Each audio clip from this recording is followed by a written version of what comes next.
Queridos, a minha primeira palavra é de gratidão a Deus pelo privilégio de poder estar aqui com vocês e de algum modo fazer parte de uma história que vai durar por toda a eternidade. Amém. Sabe, querido, tem muita gente por aí plantando universidades, hospitais, museus, coisas espetaculares, mas que vão passar.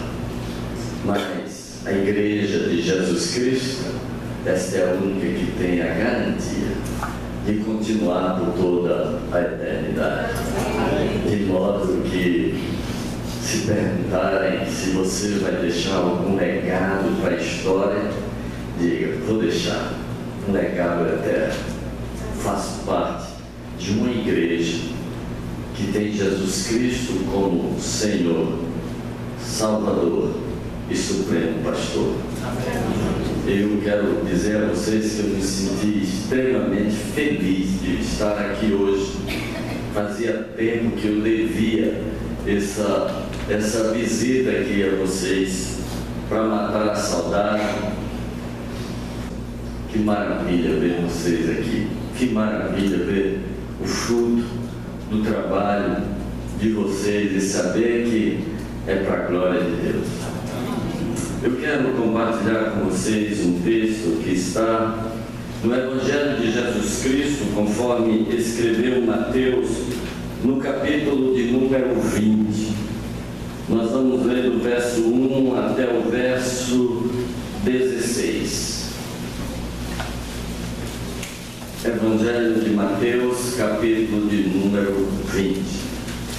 Fiquei tão feliz, pastor, de saber que vocês vão fazer uma série de sermões e estudos no livro dos Juízes.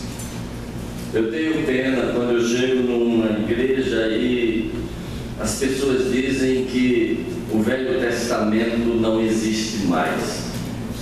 É só Novo Testamento. E uma vez teve um que me disse que é só de Atos para frente, porque os próprios evangelhos já se cumpriram em Jesus e não tem mais sentido estudar.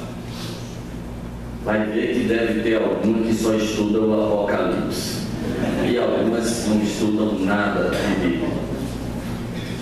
O Salmo 19 diz assim: a lei do Senhor é perfeita e alegra o coração. A palavra perfeito no hebraico não tem o sentido que geralmente nós damos de beleza. Perfeito tem o sentido de completude. Ao dizer que algo é perfeito, se diz que isto é completo. A lei de Deus é completa. Se ela é completa, nada lhe pode ser acrescentado, porque passa a ser uma excrescência e ela deixa de ser perfeita. Mas também nada pode ser retirado, porque fica um buraco e ela deixa de ser perfeita. A palavra de Deus é perfeita, de Gênesis a Apocalipse. Nada se lhe pode acrescentar, nada se lhe pode retirar. Durante muito tempo eu vivi, depois eu vou ler o texto, porque durante muito tempo, você disse que eu podia ficar à vontade, durante muito tempo eu me sentia incomodado de nunca ter lido Obadias, Miqueias, Naum, Sofonias, Ageu, e me incomodava ter um pedaço tão grande da Bíblia que não valia nada. Tanto não valia nada que ninguém nunca pregou sobre eles e nunca se aprendeu sobre eles e a gente nunca lia. E então eu resolvi ler Osé, Joel, Amós, Obadias, Jonas, Miqueias, Ageu, Sofonias, Abacuque, Ageu, Zacarias e Malaquias. Cara, que coisa espetacular! Espetacular! Você lê Naum e ouvir Eu sou o Deus que me iro, e o Deus que executa vingança todos os dias, que não tenho o inocente ocupado por inocente. Eu faço secar os mares, eu faço desaparecer os rios, eu faço fender a penha, e sai dizendo uma série de coisas. E aí no verso 6 ele diz: o Senhor é bom e é refúgio para aqueles que se atêm a Ele. Sabe, o Deus que executa vingança é contra os seus inimigos, é contra os seus inimigos. Nós estamos noutra categoria, nós somos filhos de Deus. Sabe o que eu descobri? Os inimigos de Deus não são os que jogam pedra na vidraça do céu, nem são os que ameaçam Deus de alguma maneira, porque não há como ameaçar Deus, mas são os que se levantam contra os filhos de Deus. Sabe, quem estiver dentro do verso 6, triste de quem estiver até o verso 5. Quem toca em você, toca na menina dos olhos de Deus. Essas coisas estão nesses livros que a gente nunca lê. Que o pastor siga adiante, pastor. Comece em Juízes, vai até Malaquias. Tem coisas maravilhosas. Não sei como sobrevivemos até hoje sem determinadas porções da palavra de Deus. Mateus capítulo 20.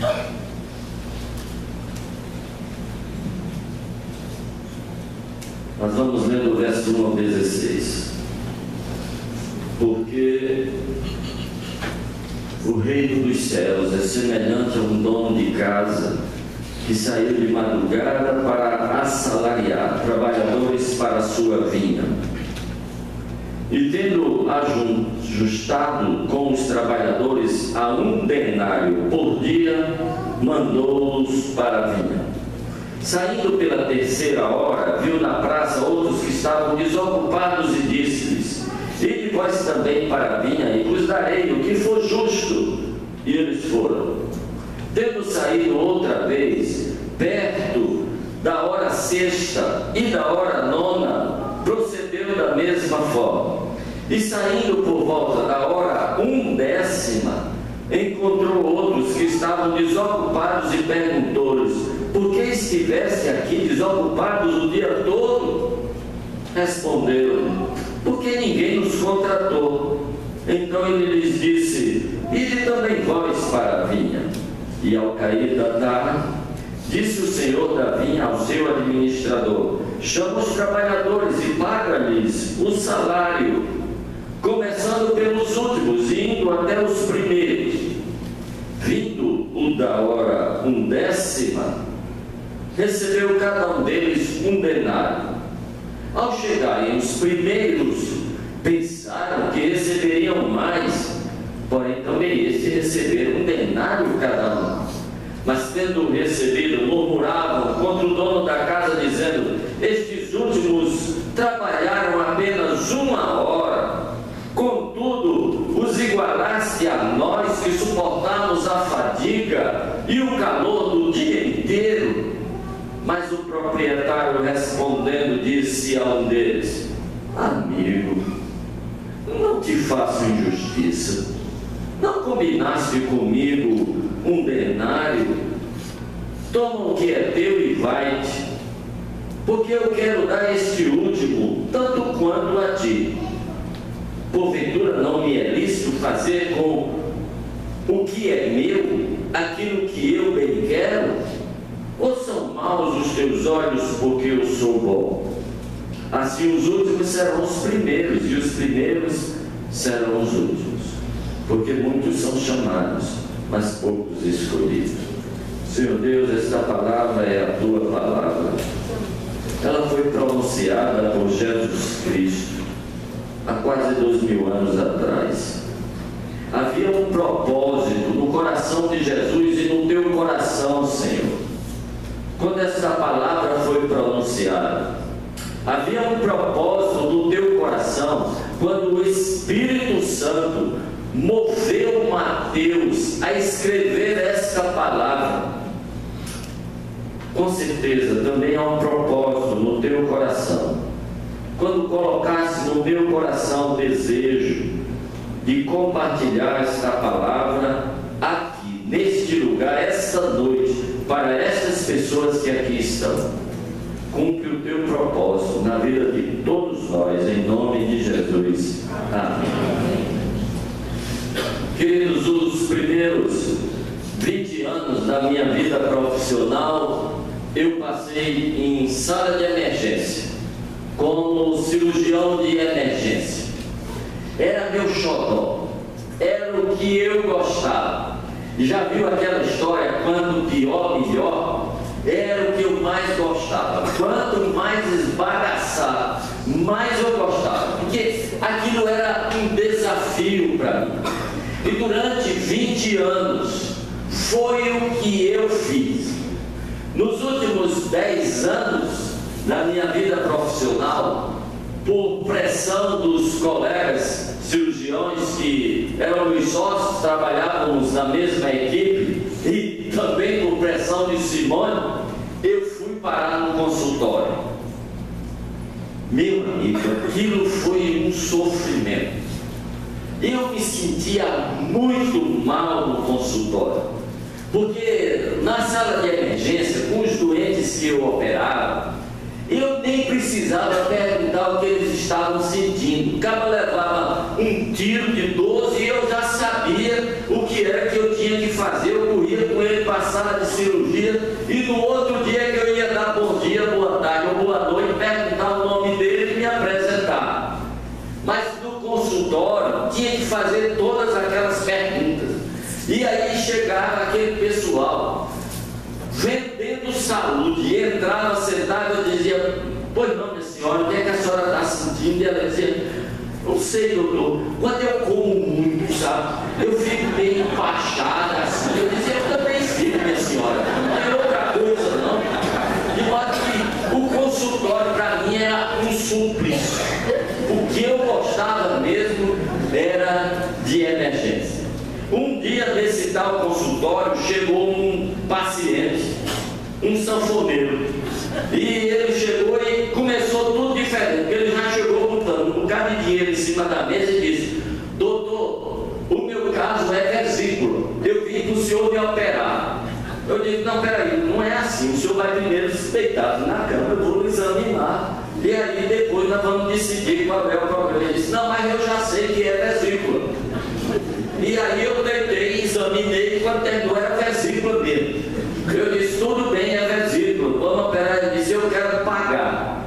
Aí eu já comecei a me aperrear, porque eu não tratava desses assuntos. Meus colegas sócios não permitiam que eu tratasse desses assuntos, porque eu já tinha dado tanto prejuízo, eu não tinha a menor noção do que é que eles gastavam comprando os equipamentos e os descartáveis, e às vezes eu dava o preço errado e não pagava nem o que ia usar na cirurgia. E ele dizia: professor, o senhor deu o diagnóstico, marque a operação, opere, mas deixe que a gente diz o preço. E eu não botou o dinheiro em cima da mesa, eu já estava desconfortável com aquilo. Eu disse: esse dinheiro? Ele disse: não, eu fiquei sabendo do preço tal. Procurei saber o preço de uma operação de vesícula e trouxe o dinheiro para o senhor. Eu olhei assim, eu não ia acertar o preço, mas eu olhei e vi que não ia dar para pagar nem a metade. Eu disse: meu senhor, e por que é que o senhor quer se operar pagando? Ele disse: não, porque pelo SUS vai demorar demais, eu sou sanfoneiro, eu toco num forró pé de serra e eu preciso voltar logo. Eu digo: olha,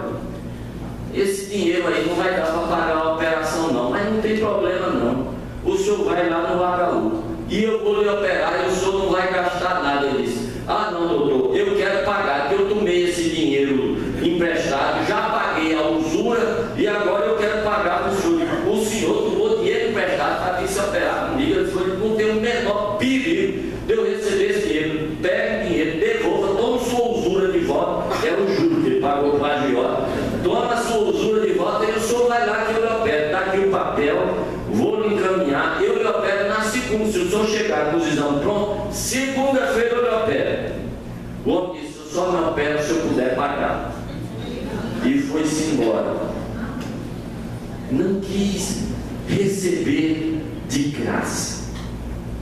Queridos, nós temos mania de abatimento, mas não queremos de graça, porque a graça ofende a nossa soberba. A graça é um tiro de morte na nossa vaidade e no nosso sentimento de merecer.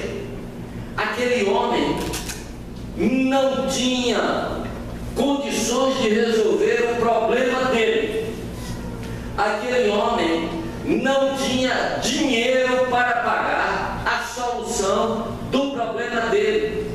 Aquele homem nem sabia quanto era o necessário para resolver o problema dele. E mesmo o mal avaliado, em que ele avaliou a cirurgia, ele não tinha. Queria pagar o dinheiro dos outros. É assim a nossa vida espiritual muitas vezes. Nós não temos como resolver o problema da nossa doença, que se chama pecado. Não temos. Nós avaliamos mal o preço da solução, da cura desta enfermidade que mudou a história da humanidade. Na verdade, mudou a história da criação. E nós avaliamos mal. Pensamos que podemos pagar com nosso moralismo, ou podemos pagar com o nosso bom comportamento, ou podemos pagar com a nossa religiosidade, ou podemos pagar com a religiosidade alheia do nosso pai, da nossa mãe, da nossa esposa, dos nossos amigos. Queridos, e não vamos conseguir, porque Deus diz: eu não aceito esse tipo de dinheiro, esse tipo de moeda não paga. A única coisa capaz de pagar a expiação do pecado de alguém é a morte de um justo, é o sangue de um justo. E isso vocês não têm. Vocês não têm em vocês mesmos. Vocês não têm em casa, na família. Vocês não têm na igreja. Só quem tem isso sou eu. Só quem tem isso é Jesus Cristo. E Jesus Cristo já pagou. E Ele oferece de graça. Amém. Mas nós continuamos querendo pagar. Ah, eu quero pagar. E Deus diz: mas eu não recebo. Só vai se for de graça. Graça é um problema, porque a graça não convive com o meu merecimento, ou com o que eu só penso merecer, e com o que você também pensa que merece. A graça é um tiro de morte na nossa soberba. Ninguém haverá de chegar no céu e bater nos peitos diante de Deus e dizer: qual é o lugar que eu conquistei? Qual é o lugar que eu comprei? Que dê a eternidade pela qual eu paguei? Não vai acontecer. Não vai acontecer. Todos os que estiverem no céu, amém. Cheguei aqui porque ganhei o privilégio de poder estar aqui. Eu não podia estar aqui, mas Deus me deu isso. Eu até me esforcei, ralei, não deu certo, desisti, me rendi, me entreguei, recebi, e por isso eu aqui estou. Mas a graça tem um outro complicador, mesmo para aqueles que já e está descrita nesta parábola. Jesus Cristo contou cerca de 30 parábolas. Há algumas que nós gostamos muito, mas com certeza esta não está entre aquelas que nós gostamos muito. E não está porque nós não gostamos dessa parábola, porque nós não dizemos, é verdade, quem é doido de dizer isso com Jesus, mas nós achamos que essa parábola é uma injustiça. Deixa eu explicar uma coisa para que isso fique ainda mais claro. Esta parábola, ela tem como base o sistema de medição de tempo do judeu. O judeu, ele se baseia num dia lunar, não é solar. De modo que o judeu primeiro vem a noite e depois vem o dia. E a noite do judeu está dividida em 4 vigílias da noite, que começam quando o sol se põe, aproximadamente às 6 da noite.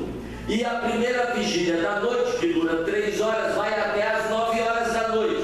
A segunda vigília da noite vai de 9 da noite à meia-noite. A terceira vigília da noite vai de meia-noite às 3 da madrugada. E a quarta vigília da noite vai de 3 da madrugada até a hora que o sol nasce, aproximadamente 6 da manhã. Finda as vigílias da noite, vem o dia. O dia está dividido em 12 horas. A primeira hora do dia se conta a partir das 6 horas da manhã. De 6 às 7 é a primeira hora do dia. De modo que falar primeira hora do dia, nós estamos falando de 6 da manhã. Terceira hora do dia, 6 mais 3, 9, estamos falando de 9 da manhã. Nona hora do dia, nós estaremos ao meio-dia. Desculpe, a sexta hora do dia nós estaremos ao meio-dia. E na nona hora do dia nós estaremos às 3 da tarde. E na 12ª hora terminou o dia. Estaremos às 6 da tarde, quando o sol se põe e começa novamente uma noite. Portanto, 1/10 hora é 5 da tarde, final de expediente. Esta parábola conta a história de um homem que sai de madrugada. Se ele saiu de madrugada, o sol ainda não nasceu.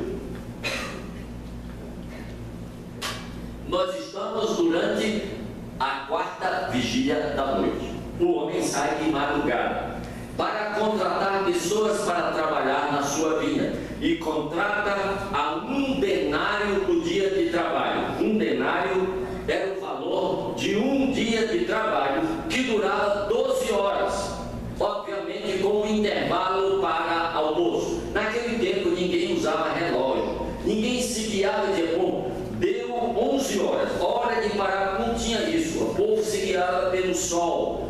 Mais ou menos o sol está a pino, está na hora de parar, era mais ou menos assim, não tinha esse horário rígido. Havia uma parada para o almoço, quando os trabalhadores se reuniam para tomar água e pegar o seu pão e molhar no molho que era comunitário e descansar, e depois eles trabalhavam até o final das horas do dia, às 6 horas da noite. Este homem sai de madrugada, contrata trabalhadores que vão para trabalhar de 6 da manhã às 6 da noite. Quando dá 9 horas da manhã, terceira hora do dia, ele passa na praça. Tem gente lá sem fazer nada. Ele diz: por que vocês não estão trabalhando? Ninguém contratou a gente. Eles vão trabalhar na minha vinha. Eu vou dar a vocês o que é justo. E eles vão trabalhar, indo às 9 horas da manhã. Quando é na 6ª hora do dia, meio-dia para nós, ele passa na praça de novo. Tem gente lá sem fazer nada. Ele pergunta: o que é que vocês estão fazendo aqui? Não, ninguém nos contratou, vão para a minha vinha trabalhar. Eu vou dar o que for justo. Nona hora do dia, para nós 3 da tarde, passa na praça. Tem gente na praça. Estão fazendo o que aqui? Ninguém nos contratou, vão para a minha vinha trabalhar. Eu vou dar o que for justo. 5 da tarde, finalzinho de expediente, ele passa na praça. Tem gente lá que passou o dia, não teve emprego, estão fazendo o que aqui? Ninguém nos contratou, vão para a minha vinha, eu vou dar o que for justo. 18 horas para nós, fim do dia para os judeus, hora de pagar. Ele diz ao administrador: pague 1 denário e comece pelo último. E quando ele diz paga 1 denário ao último, aquele que foi trabalhar às 3 da tarde faz a conta no celular e descobre que vai ganhar 3 denários. Aquele que foi ao meio-dia faz a conta no iPad e descobre que vai ganhar 6 denários.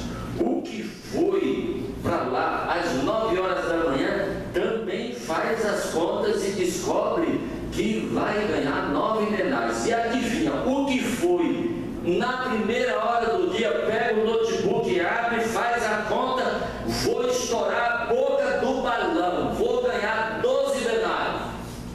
Para sua tristeza, ganha 1 denário, faz cara feia e reclama. Aí o Senhor diz: irmão, eu não acertei com você 1 denário, então eu não cometo injustiça.